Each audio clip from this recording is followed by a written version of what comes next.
Alhamdulillah alladzi arsala rasulahu bil huda wa dinil haq liyudhhirahu 'ala dini kullih wa kafa billahi syahida. Wa asyhadu an la ilaha illallah wahdahu la syarikalah wa asyhadu anna Muhammadan abduhu wa rasuluh.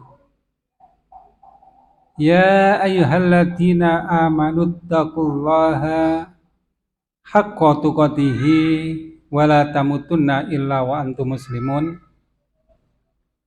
Allahumma shalli ala Muhammad wa ala alihi wa sahbihi wa man tabi'ahum bi ihsani ila yaumil qiyamah, amma ba'd.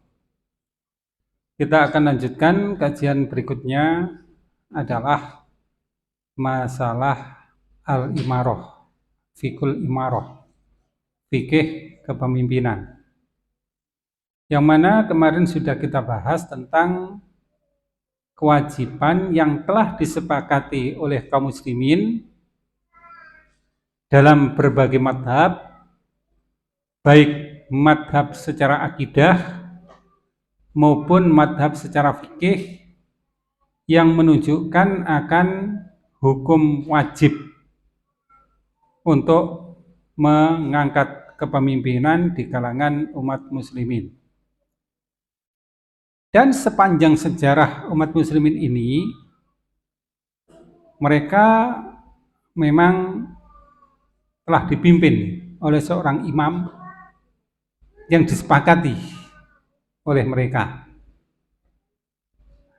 Kita melihat bahwa Ahlussunnah, Khawarij, Syiah, Mu'tazilah, dan yang lain-lain menyepakati hukum wajibnya mengangkat pemimpin di antara umat muslimin tersebut. Demikian juga mazhab fikih yang ada. Nah, pada kesempatan ini kita akan lanjutkan tentang bagaimana cara mengangkat pemimpin tersebut. Yang pertama adalah kepemimpinan tertinggi umat muslimin atau biasa disebut dengan khalifah. Ada yang menyebut dengan imam atau imamah, ada juga yang menyebut dengan Amirul Mukminin, yang pada intinya itu menunjukkan kepada sebuah institusi yang sama, hanya saja penyebutan yang berbeda-beda itu memang mempunyai latar belakang sejarah yang berbeda. Dan yang kedua, nanti akan kita bahas bagaimana kepemimpinan yang ada di bawah dari Imamul Udzma atau khilafah tersebut dipilih. Untuk itu, kita lihat peristiwa ketika Rasulullah SAW diutus oleh Allah. Maka kepemimpinan pertama dari umat muslimin ini berada di tangan Rasulullah SAW. Dan Rasulullah SAW ini dipilih oleh umat muslimin bukan karena pemilihan mereka atau musyawarah di antara mereka, tetapi pemilihan Rasulullah SAW ini adalah atas petunjuk wahyu. Dengan kata lain adalah wahyu yang mengangkat beliau sebagai pemimpin di antara umat muslimin. Bahkan beliau menjadi pemimpin atas seluruh alam. Seperti yang Allah katakan, wa ma arsalnaka illa rahmatan lil alamin. Dan tidaklah kami mengutus kamu kecuali sebagai rahmat bagi seluruh alam. Jadi Rasulullah SAW diangkat oleh Allah sebagai pemimpin dengan wahyu. Demikian juga di dalam ayat yang lain, Allah katakan, kama arsalna fiikum rasulam minkum yatslu alaikum ayatina wa yuzakkikum wa yu'allimukumul kitaba wal hikmata wa yu'allimukum ma lam takunu ta'lamun. Sebagaimana kami telah mengutus di antara kalian seorang rasul Jadi Rasul adalah utusan Allah, diutus oleh Allah, diangkat oleh Allah. Dengan tugas yatlu alaikum ayatina, membacakan atas kalian ayat-ayat kami, wa yu'allimul kitaba wal hikmah, mengajarkan Alkitab dan Al-Hikmah, wa yu'allimukum ma lam takunu ta'lamun, mengajarkan kalian kepada apa-apa yang tidak kalian ketahui. Jadi untuk pengangkatan Rasulullah SAW ini, ya, memang tidak ada sedikit pun perbedaan pendapat di kalangan umat muslimin. Semua menyepakati Rasulullah SAW diutus oleh Allah sebagai pemimpin dari umat muslimin secara keseluruhan. Tidak ada yang menyelisihinya, tidak ada yang punya hak untuk membatalkan kepemimpinannya. Dan beliau tidak dipilih atas dasar kesepakatan sekelompok orang, bahkan juga tidak kesepakatan atas seluruh orang. Jadi mutlak dasar dari pengangkatan beliau adalah wahyu dari Allah, dan ini tidak bisa diganggu-gugat. Kemudian pasca wafatnya Rasulullah SAW, ini menjadi permasalahan.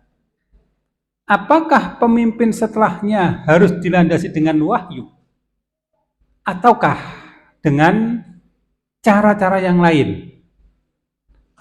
Maka jika kita lihat di dalam sejarah kita, wafatnya Rasulullah SAW ini tidak meninggalkan pesan yang jelas tentang siapa pemimpin pengganti beliau.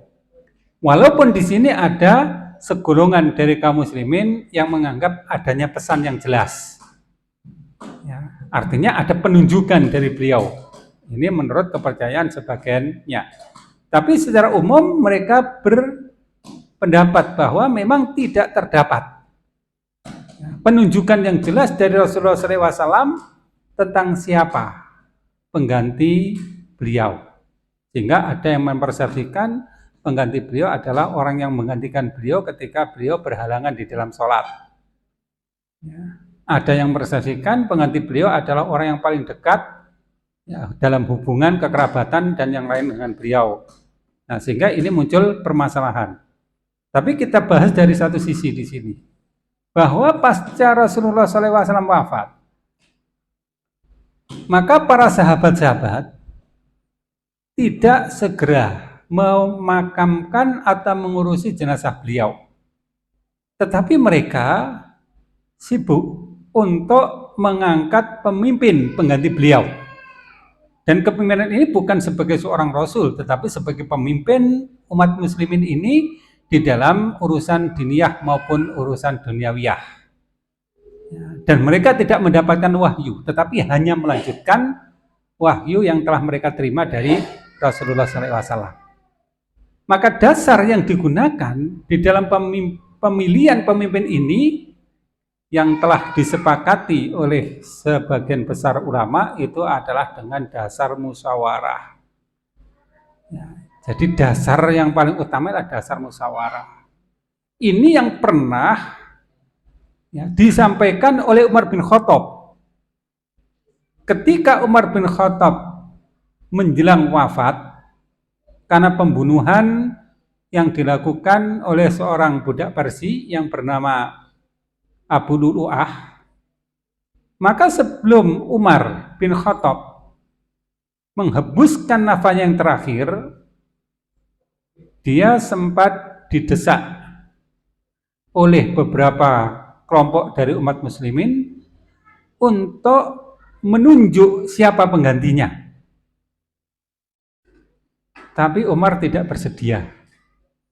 Alasannya adalah dia tidak hendak menghilangkan dinnya dan tidak pula kekhilafahan darinya. Dengan kata lain bahwa jika dia menunjuk, ya, kepada seorang pengganti, ya, maka din ini akan hilang. Demikian juga kekhalifahan akan hilang. Karena kekhalifahan itu muncul dari tunjukan, bukan dari pemilihan umat muslimin. Maka Umar tidak bersedia untuk menunjuk penggantinya. Bahkan dia katakan, fa'in ajla bi amrun fal khilafatu sura baina haula'i sittah alladzi tuwaffiya Rasulullah sallallahu alaihi wasallam wa huwa anhum riyadin. Ya. Jika ajal ini memang datang kepadaku, maka kekhilafan itu didasari oleh suro, musyawarah di antara 6 orang yang telah dipilih oleh Umar. Umar beranggapan bahwa Rasulullah SAW wafat sedangkan beliau ridho kepada 6 orang yang dia tunjuk tersebut. Mereka adalah sahabat-sahabat utama, yaitu orang-orang yang pertama-tama masuk Islam dan menyertai Rasulullah SAW di dalam seluruh perjuangan beliau. Di antaranya adalah Abdurrahman bin Auf, Utsman bin Affan, Ali bin Abi Thalib, Thalhah bin Ubaidillah, Sa'ad bin Abi Waqqas, dan Jubair bin Awam. Nah, jadi Umar bin Khattab tidak bersedia menunjuk seorang pemimpin, apalagi dia menunjuk kepada anggota keluarganya. Maka diserahkanlah masalah kepemimpinan ini kepada 6 orang yang telah dibentuk oleh Umar sebelumnya dengan anggapan, dengan keyakinan bahwa Rasulullah SAW wafat sedangkan beliau ridho kepada 6 orang tersebut. Nah, ini dasar yang harusnya kita gunakan, bahwa pemimpin di antara umat muslimin ini mestinya terjadi karena permusyawarahan dari umat muslimin. Dan umat muslimin yang terlibat di dalam permusyawarahan ini adalah umat muslimin yang memang punya kapasitas untuk itu. Yang oleh Umar dikatakan bahwa mereka itu adalah orang-orang yang Rasulullah SAW ridho kepadanya saat beliau wafat. Dan keridhaan Rasulullah SAW menunjukkan bahwa mereka itu adalah orang-orang yang terpilih. Ya, ini berbeda dengan sistem demokrasi, yang mana di dalam sistem demokrasi yang ada saat ini, ya, semua orang tidak peduli tingkat ilmunya, tidak peduli tingkat keimanannya, bahkan tidak peduli kepada agamanya, mereka berhak mendapatkan suara yang sama atau memberikan suara yang sama. Nah, ini tidak seperti itu. Umar mengangkat orang-orang yang terpilih, dan pilihan itu bukan berdasarkan kepada kedekatan di dalam kekerabatan atau kekayaan atau yang lain-lain, tetapi didasarkan oleh keridhaan Rasulullah SAW. Maka di dalam sejarah berikutnya, kelompok ini bisa disebut sebagai Ahlul Halli wal Aqdi, ya, yaitu semacam lembaga permusyawarahan yang anggotanya adalah orang-orang yang memang mempunyai kapasitas di dalam urusan-urusan din dan urusan-urusan duniawi. Ya. Nah, kita lihat sekarang bagaimana proses pemilihan pemimpin dari generasi setelah Rasulullah SAW tersebut. Pertama adalah Abu Bakar As-Siddiq radhiyallahu anhu. Beliau diangkat oleh kaum muslimin sebagai khalifah pengganti beliau, di mana saat itu sahabat-sahabat dari Ansor berkumpul di Thaqifah Bani Sa'idah. Mereka hendak mengangkat pemimpin, ya, dari golongan mereka, yaitu Ansor. Kemudian sahabat-sahabat Muhajirin menyusul mereka di sana, dan mereka hendak mengangkat pemimpin dari golongan Muhajirin, sehingga sempat terjadi ketegangan. Dan ketegangan meruncing ketika kedua belah pihak itu bersikeras dengan pilihan masing-masing. Maka persatuan dari umat muslimin menjadi terancam. Ya.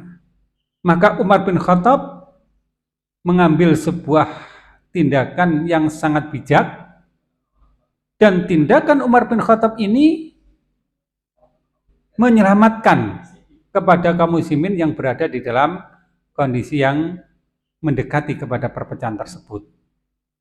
Maka beliau mengangkat tangan Abu Bakar membaiatnya, kemudian beliau menawarkan kepada kaum muslimin semuanya tentang hal tersebut, dan akhirnya mayoritas muhajirin maupun ansor bersepakat untuk membaiat Abu Bakar dengan sukarela.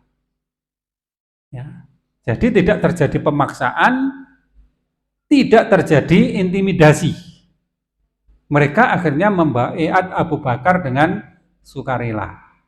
Adanya beberapa orang atau beberapa kelompok yang tidak menyetujuinya, itu memang terjadi, tetapi minoritas sekali. Sedangkan kesepakatan pada umumnya melakukannya dengan sukarela.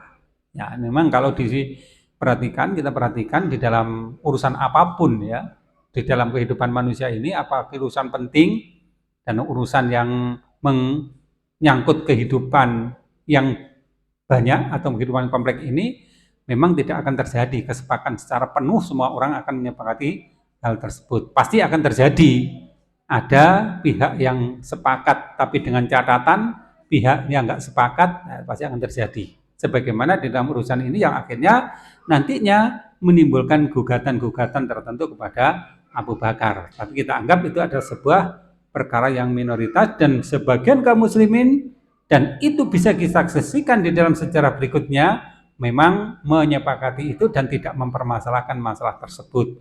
Sehingga Abu Bakar pun terpilih dengan aklamasi, dibai'ah oleh sebagian besar umat muslimin, ya, yang tentunya yang ada di Madinah, bukan semua muslimin yang ada di Jazirah Arab, karena nggak mungkin itu bisa terjadi. Nah, inilah menjadikan dasar bahwa pemilihan itu menjadi sah, karena yang milih adalah golongan alul halli wal aqdi, orang-orang yang memang dekat dengan Rasulullah SAW, orang-orang yang secara din bisa dipertanggungjawabkan. Itu contoh pemilihan versi pertama dari pemimpin umat muslimin ini, yaitu Abu Bakar As-Siddiq radhiyallahu anhu. Kemudian kita lihat contoh pemilihan dari Umar bin Khattab. Umar bin Khattab ya, dipilih dengan penunjukan Abu Bakar. Ya. Sebelum Abu Bakar wafat, dia berwasiat ya, bahwa kekhalifahan berikutnya itu dipegang oleh Umar bin Khattab. Ya. Dan dia mengumpulkan umat muslimin di Masjid Nawawi. Nah, dia pesankan hal itu kepada mereka. Ini ada yang menuduh,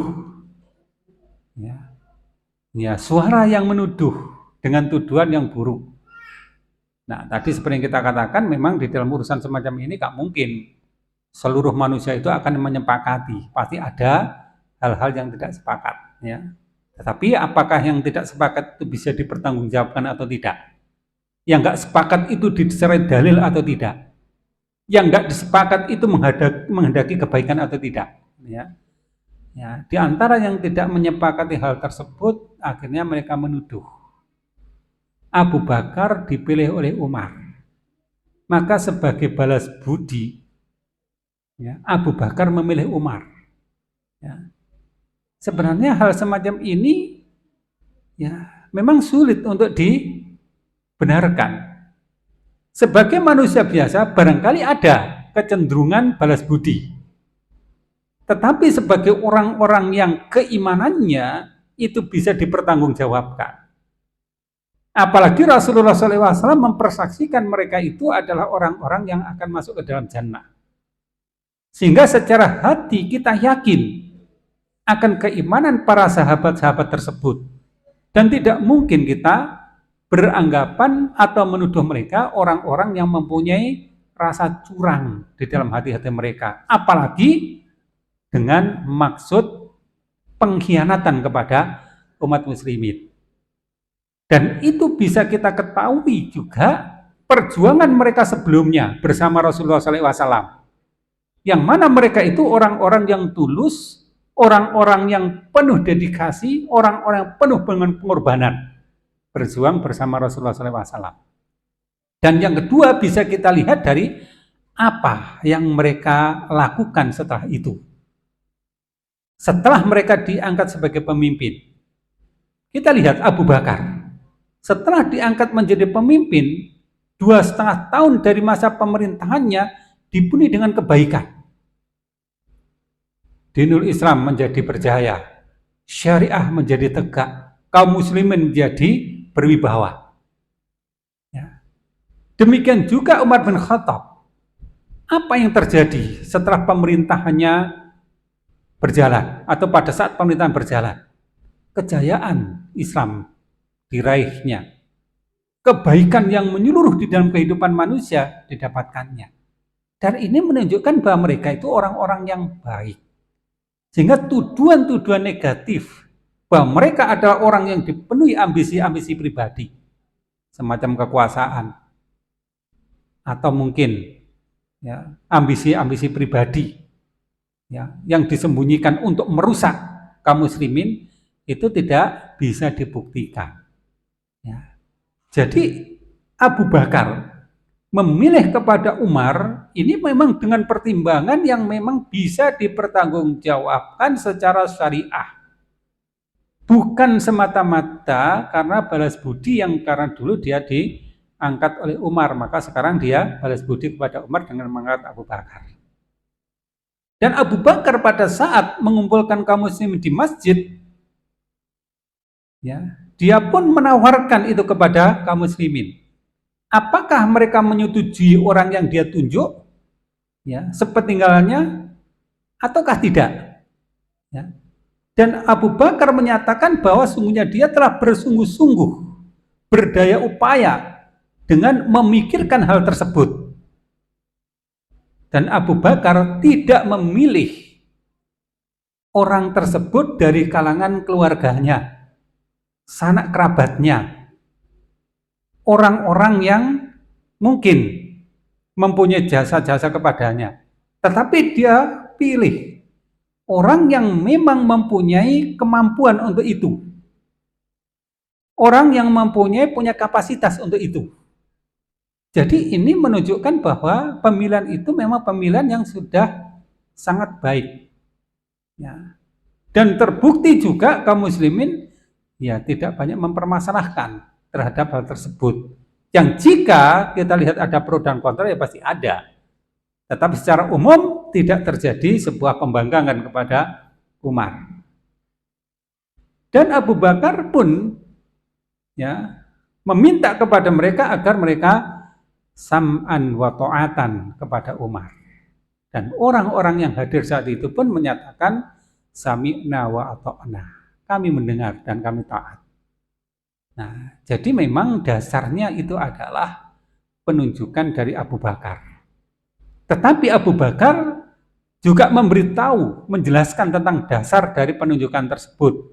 Bahwa ini berdasarkan pada upaya yang sungguh-sungguh, pemikiran yang matang, dan menjumpai bahwa orang yang mampu menjalankan misi itu adalah Umar. Dan ternyata bisa kita saksikan pada masa pemerintahan Umar, ya, apa yang ditunjuk oleh Abu Bakar tersebut tidaklah salah. Umar menjadi seorang pemimpin yang berwibawa, yang ditaati oleh kaum muslimin, yang menjalankan tugas-tugas kepemimpinan dengan benar-benar tanggung jawab. Dan dia pun tentu akan ya, mempertanggungjawabkan di sisi Allah, dan kita yakin bahwa Umar adalah orang yang akan bisa bertanggung jawab di sisi Allah nantinya. Nah, kemudian kita ambil contoh berikutnya, yaitu pengangkatan Utsman bin Affan. Utsman bin Affan terpilih sebagai khalifah yang ketiga, pemimpin yang ketiga dari Khulafaur Rasyidin. Ya. Utsman bin Affan dipilih oleh 6 orang anggota Dewan Formatur yang telah dibentuk oleh Umar menjelang wafatnya beliau. Tadi sudah kita singgung bahwa Umar bin Khattab wafat sebagai syuhada, sebagai syahid, ya, saat dia menjadi imam di dalam sholat subuh. Dia dibunuh oleh seorang budak Parsi yang bernama Abu Lulu'ah. Kemudian menjelang wafatnya, Umar sempat didatangi oleh sekelompok kaum muslimin yang meminta dia untuk menunjuk penggantinya. Tapi Umar tidak mau. Alasan Umar, dia tidak akan menghilangkan din Allah dan tidak pula menghilangkan kekhilafahan ya, yang juga pernah terjadi di masa Nabi Shallallahu Alaihi Wasallam, di mana Nabi Shallallahu Alaihi Wasallam tidak menunjuk kepada pengganti beliau. Ya, barangkali alasannya jika ditunjuk berdasarkan pada penunjukan pribadi-pribadi, bisa jadi nanti akan mengubah dari kebiasaan para khalifah menjadi kebiasaan para raja, barangkali demikian. Adapun 6 orang yang ditunjuk oleh Umar bin Khattab itu memang orang-orang yang mempunyai pengaruh yang besar di dalam kehidupan dan perjuangan umat muslimin. Dan 6 orang ini orang yang paling diterima oleh kaum muslimin. Dasarnya apa?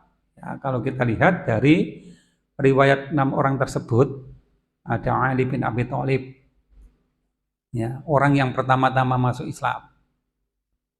Nah, dia sejak kecil di dalam pemeliharaan Rasulullah SAW, mengikuti perjuangan beliau di hampir setiap peperangan yang ada. Dinikahkan dengan putri yang sangat beliau cintai. Nah, ini Ali bin Abi Thalib, dipilih oleh Umar. Kemudian yang kedua adalah Abdurrahman bin Auf, ya, Utsman bin Affan, Talha bin Ubaidillah, Zubair bin Awam, dan Sa'ad bin Abi Waqqas. Mereka itu keenam-enamnya bisa dikatakan sebagai orang-orang utama di dalam Islam ini. Ya, mereka orang-orang yang pertama-tama masuk Islam. Ya, dukungan mereka kepada dakwah dibuktikan dari awal hingga akhir. Perjuangan mereka kepada Islam tidak tertandingi oleh yang lain. Ya, mereka orang-orang yang pertama-tama masuk Islam. Bahkan Rasulullah SAW pun memberi berita gembira dan mempersaksikan mereka itu nanti adalah para penghuni jannah. Ya. Dan Umar bin Khattab pun ya, menjadikan mereka sebagai dewan formatur tersebut karena pendapatnya adalah orang-orang tersebut ya, alladzina tuwfiya Rasulullah SAW bahwa anhum radin. Orang-orang yang Rasulullah SAW itu wafat dan beliau berada dalam keadaan meridhoi mereka. Ya. Maka menurut ana pemilihan Umar bin Khattab ini bisa dipertanggungjawabkan. Jadi memang tidak menghimpun kepada sebagian besar kaum muslimin di Madinah, apalagi di luar Madinah. Ya, ini berbeda kan dengan konsep demokrasi kita itu ya. Di mana demokrasi itu satu suara untuk satu orang, tidak mempedulikan kualitas, kapasitas ya orang-orang tersebut. Ibaratnya orang yang alim dengan orang yang jahil diberi hak yang sama. Nah, tentu ini nggak adil, karena urusan ini tentu urusan yang membutuhkan ilmu. Ya. Kenapa? Karena urusan yang akan dilakukan adalah urusan umat yang besar seperti ini. Urusan dinullah. Yang tentu tidak semua orang bisa melakukannya. Ya, ibaratnya urusan negara. Ya, tidak semua orang bisa melakukannya. Maka tentu dipilih orang-orang yang memang punya kapasitas untuk itu. Dan pemilihan Umar itu mempunyai landasan yang sangat kuat dengan kapasitas mereka itu. Jadi memang tidak perlu mengumpulkan kaum muslimin secara keseluruhan. Ya, karena akan menjadi runyam masalah. orang-orang yang tidak punya ilmu, tidak punya pengetahuan, tidak punya kapasitas akhirnya terlibat, akan menjadikan masalah menjadi rumit. Ya. Dan jatuhnya bisa jadi ya, siapa yang banyak, siapa yang berkuasa. Ya. Karena komunitas orang alim itu nggak banyak, mereka tidak punya kuasa, nanti akhirnya demikian. Ya. Nah, seperti katakanlah kalau kita lihat saat ini, ya, siapa yang banyak pemilihnya dia yang punya hak. Padahal yang banyak pemilih rata-rata ya bukan orang-orang yang mempunyai kapasitas yang memadai untuk tugas-tugas tersebut. Ya, jadi ini hal yang sangat logis, sangat rasional, sangat bisa diterima. Ya. Jadi yang dimaksud musyawarah itu bukan musyawarah dari seluruh kaum muslimin, dan itu memang tidak mungkin. Jika mungkin pun juga tidak akan menghasilkan hasil yang terbaik.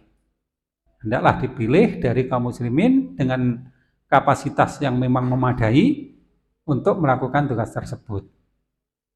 Maka Umar pun mengatakan fa in azila bi amrun fal khilafatu sura baina haula'i sittah. Maka jika ajalku telah tiba, urusan kekhalifahan ini hendaknya dipilih dengan cara musyawarah di antara 6 orang tersebut. Di mana orang tersebut itu adalah orang yang Rasulullah ridho kepada mereka saat beliau wafat. Dan akhirnya terpilihlah ya, Utsman bin Affan yang milih 6 orang tersebut di bawah ya, ketua dari Dewan Syuro adalah Abdurrahman bin Auf. Jadi Abdurrahman bin Auf pun ya tidak mengambil tindakan atas kemauan pribadi, tapi dia musyawarahkan dengan 6 orang tersebut dan dia juga meminta pendapat dari kaum muslimin yang lain. Jadi bukan hanya pada Dewan Syuro itu, dia juga minta pendapat dari kaum muslimin yang lain, bahkan juga menanyakan ya kepada umat kaum muslimin yang ada tentang siapa kira-kira yang pantas untuk menduduki jabatan tersebut. Dan akhirnya dia berkesimpulan bahwa umat muslimin cenderung kepada Utsman bin Affan. Akhirnya Utsman bin Affan pun dipilih dan dibai'ah sebagai pemimpin umat muslimin. Ya, ini terjadi pada kekhalifahan yang ketiga dari Khulafaur Rasyidin. Ya, generasi terbaik yang pernah terjadi pada kehidupan umat manusia secara umum. Ya. Kemudian keempat, kita lihat pemilihan dari Ali bin Abi Thalib sebagai khalifah. Tadi sudah kita singgung, Ali bin Abi Thalib ini manusia paling utama. Beliau dibesarkan dalam lingkungan yang terbaik sejak kecil. Putra Abu Thalib ini dipelihara di lingkungan keluarga Rasulullah SAW. Sehingga sejak kecil terdidik dengan didikan beliau. Ya. Dan tentu itu pendidikan yang terbaik. Sejak kecil dia masuk ke dalam Islam dan sholat bersama beliau. Ali bin Abi Thalib menyertai seluruh perjuangan beliau sejak di Mekah maupun di Madinah dan menyertai hampir seluruh peperangan-peperangan bersama beliau. Dan juga pernah menjadi orang yang ditunjuk Rasulullah untuk melakukan perang tanding pada perang Badar. Dan tentu ini bukan hal kecil. Ini adalah perkara besar. Dan Ali bin Abi Thalib juga dinikahkan oleh Rasulullah SAW dengan putri beliau yang sangat beliau cintai. Dan tentu ini perkara yang juga besar. Nggak mungkin beliau akan menikahkan anaknya dengan sembarang orang. Nah, pasti dia memilih orang yang terbaik. Maka terpilihlah Ali sebagai orang yang paling dekat dengan Rasulullah SAW dari sudut nasab, dari sudut ilmu, dari sudut perjuangan. Nah, bagaimana dia diangkat sebagai khalifah? Setelah Utsman bin Affan terbunuh, umat muslimin berkeinginan untuk mengangkat Ali bin Abi Thalib sebagai khalifah. Dan ini wajar. Ya. Mereka tahu tentang keutamaan Ali bin Abi Thalib. Tetapi Ali, seorang yang berjiwa besar, dia tidak ingin kekhalifahan jatuh kepada dirinya hanya karena keinginan berapa orang atau mungkin ambisi pribadi. Maka Ali pun katakan bahwa ini bukan urusan kalian, tetapi urusan tokoh-tokoh Ali Suro ya, bersama dengan para pejuang-pejuang Badar. Nah, ini pendapat Ali. Jadi ketika ada orang yang mengusulkan atau mengangkat Ali sebagai khalifah, Ali tidak begitu saja menerima sebelum ada persetujuan dari Ali Suro bersama dengan para veteran perang Badar. Ini pendapat yang luar biasa dan menunjukkan bahwa Ali memang tidak punya hasrat secara pribadi untuk mengambil tampuk kepemimpinan itu di tangannya. Ali punya kebijakan, Ali punya hikmah, bahwa urusan ini bukan urusan dia pribadi. Yang ditunjuk Ali itu ada Ali Suro yang tadi kita sebutkan sebagai Alul Hali wal Aqdi.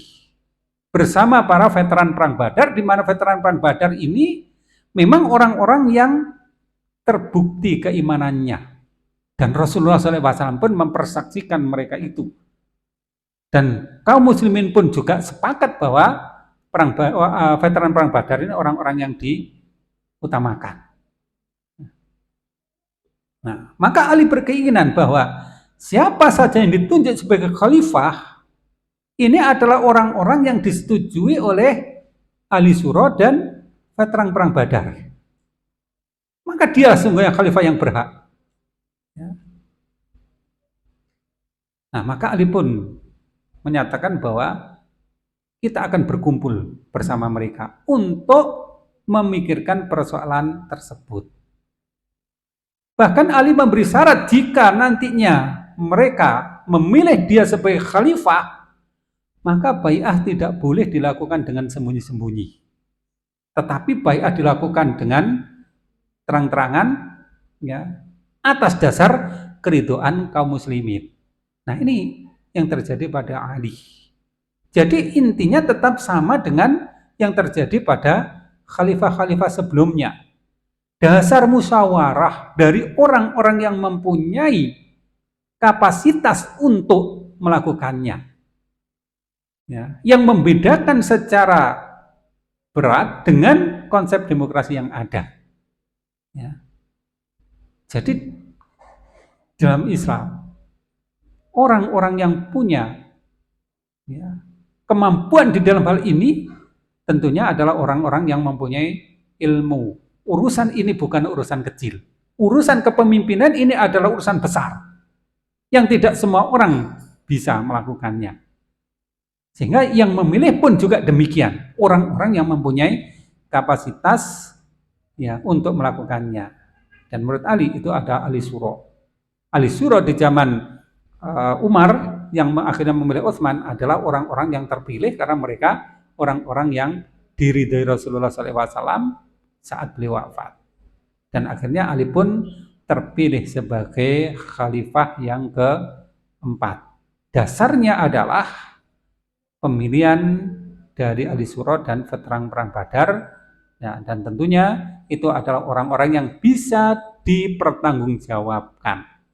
Dan kita tidak akan bisa memberikan tuduhan kepada mereka bahwa mereka adalah orang-orang yang mempunyai ambisi-ambisi pribadi, orang-orang yang mempunyai ambisi-ambisi hawa nafsu.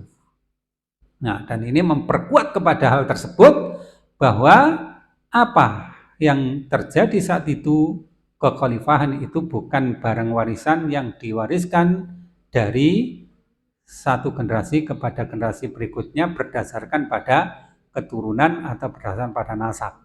Tapi semuanya didasarkan pada pertimbangan akan kelayakan di dalam urusan din ini, dan mereka semua terdiri atas orang-orang mukmin yang keimanannya tidak diragukan, yang perannya jasanya di dalam perjuangan juga tidak diragukan. Ya. Jadi ini yang terjadi pada Khulafaur Rasyidin. Ya. Nah, kemudian kita lihat lagi bagaimana pengangkatan berikutnya. Setelah Ali bin Abi Thalib terbunuh, maka kaum muslimin menghadapi permasalahan yang berat, di mana ya, dari arah lain, yaitu Syam, muncul seseorang yang mendaulah dirinya sebagai khalifah, yaitu Muawiyah bin Abi Sufyan. Ummah berada di dalam perpecahan. Bahkan itu sudah terjadi sebelum Ali terbunuh. Jadi ummah berada di dalam kondisi yang parah, perpecahan. Maka apa yang akan terjadi setelah itu? Jika kondisi ini dibiarkan, tentu apa yang dirintis sejak zaman Rasulullah SAW dipertahankan di zaman Abu Bakar, Umar, Utsman, dan Ali akan berantakan. Dan kenyataan memang menunjukkan bahwa di sisi lain sudah ada yang mengklaim sebagai khalifah Muawiyah. Ya. Kemudian ketika Ali hendak wafat, orang-orang bertanya kepadanya, apakah kau akan membaiat kepada Hasan, putramu? Ali pun menjawab, aku tidak memerintah kalian dan tidak pula melarangnya. Kalian lebih mengerti terhadap urusan tersebut.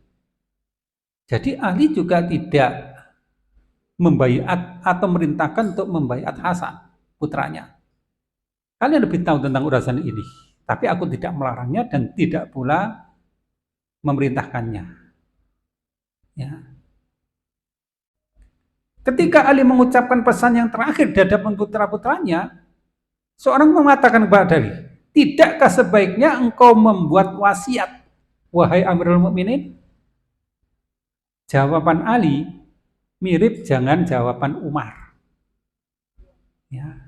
Di mana Umar menjawab bahwa aku tidak hendak menghilangkan din ini, juga tidak hendak menghilangkan kekhalifahan. Ya. Kalau din ini sudah menjadi barang warisan, kekhalifahan ini sudah menjadi barang warisan, hilang nanti din ini. Jawaban Ali mirip itu. Ketika ada mengatakan, tidakkah engkau membuat wasiat, ya wahai Amirul Mukminin? Jawaban Ali tidak. Aku tidak akan meninggalkan kalian. Ya, aku akan meninggalkan kalian dengan tanpa pesan.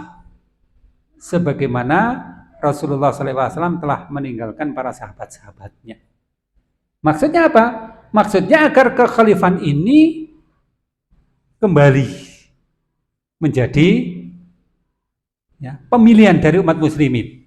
Tidak berdasarkan pesan-pesan dari yang sebelumnya, apalagi didasarkan oleh garis keturunan. Walaupun nanti kita akan mengkaji bagaimana sistem pemerintahan setelahnya itu dibandingkan dengan sistem yang ada saat ini. Ya. Dan ini menjadi satu bagian yang penting di dalam cara pemilihan pemimpin tersebut. Ya, sehingga apa yang dilakukan oleh Abu Bakar yang berpesan agar mengangkat Umar pun itu sebenarnya juga tidak bisa disalahkan. Bahkan Ali mengatakan demikian, ana yakin itu bukan di dalam rangka untuk menyalahkan Abu Bakar. Karena apa? Karena dasar dari pemilihan Abu Bakar kepada Umar pun juga tadi sudah kita jelaskan. Nah, Ali pun juga demikian. Aku akan meninggalkan kalian dengan tanpa pesan. Siapa pengganti dirinya? Sebagaimana Rasulullah SAW telah meninggalkan para sahabatnya juga dalam kondisi yang seperti itu.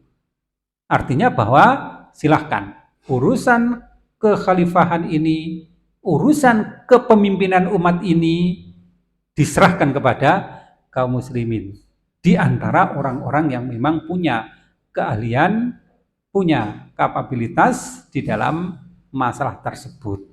Dan tentunya orang-orang yang mempunyai pemahaman din Islam yang cukup, kemudian orang-orang yang memang track recordnya sebagai pembela-pembela Islam.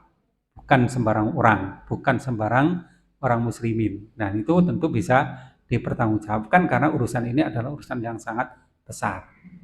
Nah, ini kita ambil contoh beberapa tata cara pengangkatan imam yang pernah terjadi di dalam sejarah Islam. Nah, maka menurut Ana ini adalah contoh terbaik ya, bagi kepemimpinan dalam Islam ya, yang dilakukan oleh Khulafaur Rasyidin, mulai dari Abu Bakar As-Siddiq, Umar bin Al-Khattab, Utsman bin Affan, Ali bin Abi Thalib, kemudian Al-Hasan bin Ali. Baik.